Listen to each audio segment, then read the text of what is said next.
Il y a les marques italiennes que tout le monde connaît, et il y en a certaines qui ont connu leur âge d'or après la Deuxième Guerre mondiale et qui ont failli disparaître. Si vous aimez les histoires à rebondissement, accrochez-vous, parce que celle de Moto Morini est pour le moins mouvementée. Né en 1898 à Bologne, Alfonso Morini commence très jeune à travailler comme mécanicien et ouvre son propre atelier de réparation. La Première Guerre mondiale éclate en 1914, et voyant son activité freinée, il décide de s'engager dans un régiment motocycliste, ce qui lui permet d'améliorer ses connaissances. À la fin de la guerre, il revient à Bologne et relance son atelier. En 1924, il s'associe avec Mario Mazzetti et crée la marque MM. En 1937, les deux associés se séparent. Alfonso Morini fonde alors sa première usine sous le nom de Moto Morini. Après la Seconde Guerre mondiale, la marque se développe tant du côté des modèles de route que de ceux destinés à compétition et participera même au début d'un certain Giacomo Agostini. Au décès d'Alfonso Morini, en 1969, sa fille Gabriella reprend les rênes de la société. Les années 70 seront les années les plus prolifiques de la marque. Malgré la présentation de nouveaux modèles au début des années 80, Moto Morini souffre de la récession économique. Et c'est là que ça se complique. En 1987, la société est d'abord vendue aux frères Castiglioni, propriétaires de Cagiva. En 1996, elle passe aux mains de Ducati, qui a également appartenu à Cagiva, mais aucun nouveau modèle n'est produit. En 1999, la marque est cédée à un neveu d'Alfonso Morini. En 2003, un homme d'affaires injecte de l'argent et redonne vie à Moto Morini. C'est l'année suivante que seront présentés les Nove e Mezzo et la première Corsaro 1200. Malheureusement, Moto Morini n'arrive pas à payer ses fournisseurs et fait faillite fin 2009. Elle est rachetée aux enchères par deux investisseurs qui lancent la production finale des modèles de la Corsaro 1200, Scrambler 1200 et Gran Passo 1200. En 2013, la marque déménage dans la région de Milan, et c'est enfin en 2018 que Moto Morini rejoint le portfolio de l'entreprise chinoise Zhongneng Vehicle Group. Aujourd'hui, la gamme Moto Morini se compose de 3 modèles. La Escape 650, qui a un petit trail avec un look un peu futuriste assez sympa.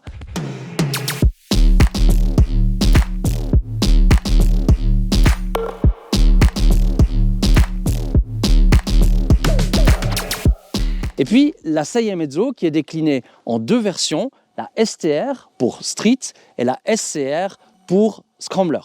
La SCR reprend les codes esthétiques typiques des modèles Scrambler, avec son look rétro accentué par des jantes à rayons équipées de pneus Adventure Pirelli MT60, ses garde-boue avant et arrière en position haute, sa casquette de phare noir mat, le guidon haut et large proche du pilote surmonté de rétroviseurs ronds, ses 3 coloris disponibles, à savoir un vert navy, un bleu tempête et un noir nuit, tous accordés avec une jolie selle surpiquée en simili-cuir marron, entourée à l'arrière de poignées pour le passager.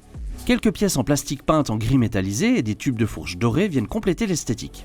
La STR, de son côté, propose un look général plus moderne et sportif, avec des jantes à bâton montées de pneus Pirelli Angel GT, un garde-boue avant couleur carrosserie en position basse, un guidon plus plat, typique d'un roadster, avec des rétroviseurs profilés, des coloris différents de la SCR, dont le blanc que l'on retrouve sur notre moto d'essai, un rouge feu et un gris métallisé. La selle est plus plate et composée d'un revêtement noir légèrement antidérapant. Sur cette version, le passager est moins bien loti, les petits renflements sous la selle ne sont pas d'une grande utilité et il lui faudra plutôt s'accrocher au conducteur. Même si elles paraissent destinées à des utilisations différentes, les deux sœurs jumelles partagent en fait énormément de points communs. Les deux modèles sont équipés de roues de 17 pouces à l'arrière, mais de 18 pouces à l'avant, une sorte de compromis entre les 17 pouces des motos de route et des roues de 19 pouces que l'on trouve sur les trails tels que la Escape. Le châssis en acier, bien qu'habillé différemment, est identique sur les deux motos. Il en va de même pour les suspensions Kayaba, entièrement réglables, offrant une course de 120 mm à l'avant comme à l'arrière. Le freinage est confié à Brembo, avec des étriers 2 pistons mordant 2 disques de 298 mm à l'avant et un disque de 255 mm à l'arrière. Parmi les autres caractéristiques communes, on peut citer le bel écran TFT couleur de 5 pouces, donnant accès de façon claire aux informations de base et à la connectivité Bluetooth pour les appels et la musique, le tout se gérant depuis les commodos de guidon qui sont rétro-éclairés. Si l'équipement électronique se limite à l'ABS et que l'on ne trouve ni traction control ni mode moteur, on est étonné de trouver l'indication de la pression des pneus relayée par des capteurs TPMS. Au niveau de l'éclairage, les deux modèles sont exactement identiques. Ce qui va changer, c'est l'habillage autour, mais on va retrouver du full LED, y compris au niveau des clignotants. Et choix pas si courant que ça dans ces gammes de prix de moto, mais qui est vraiment intelligent de la part de Moto Morini, c'est ce support de plaque qui est fixé directement sur le bras oscillant, ce qui permet de libérer la totalité de l'arrière. Et franchement, je sais pas ce que vous en pensez, mais moi je trouve hyper cool ce petit phare. Toute la gamme Moto Morini est équipée par un seul moteur. Fini les moteurs Made in Italy, c'est un moteur sous licence Kawasaki, connu pour avoir équipé la ER6N, qui équipe maintenant ces modèles. Il s'agit donc d'un bicylindre 649 cm3, développant une puissance de 61 chevaux et 54 Nm de couple, qui a bien entendu été adapté à la norme Euro 5.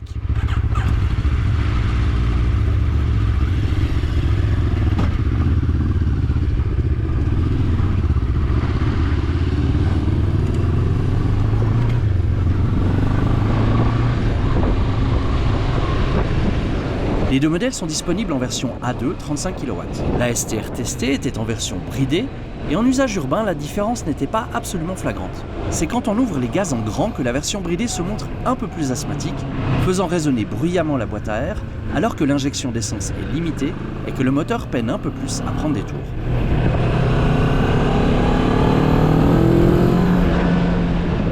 L'échappement produit quant à lui un feulement discret et rauque, typique d'un petit bicylindre en ligne.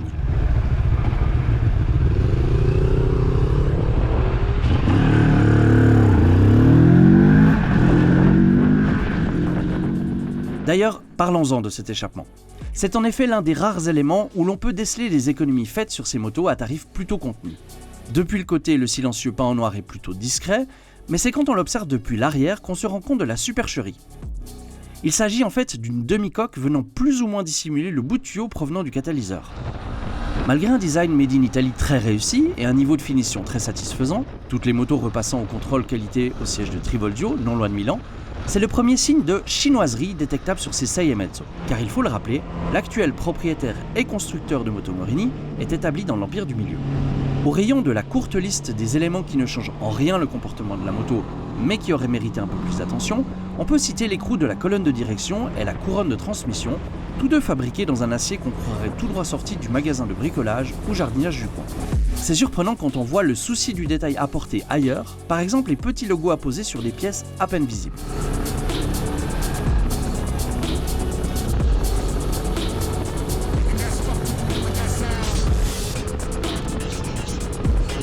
Ces Sei e Mezzo visent un public recherchant une moto moins commune que les concurrentes japonaises, avec un joli look, mêlant vintage et modernité, facile à prendre en main et adapté tant pour des trajets urbains que pour les balades.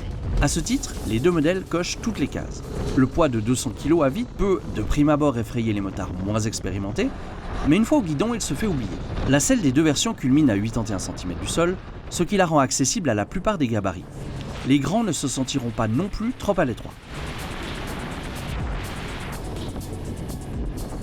Le petit moteur se montre vigoureux, mais montrera tout de même ses limites à haut régime, quand on doit par exemple dépasser une voiture ou s'engager sur l'autoroute. Dans ce cas, les 61 poneys demanderont au pilote de calculer son coût avant de se lancer dans la manœuvre. La vitesse maximum annoncée par le constructeur est de 170 km/h.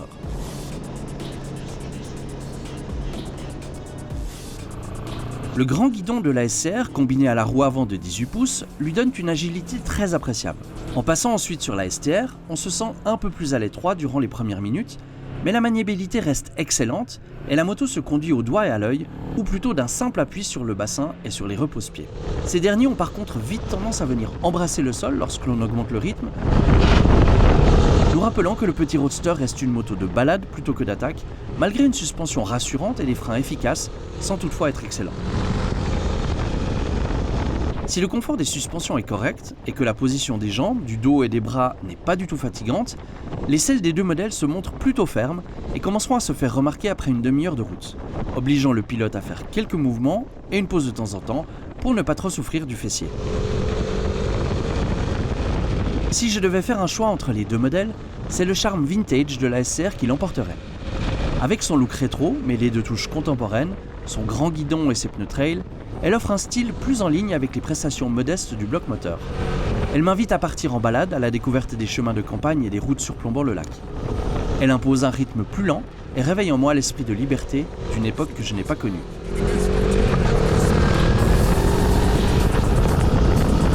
La STR, avec son look plus moderne, plaira sûrement à un plus grand nombre. Et c'est là tout le principe de ces Sei e Mezzo.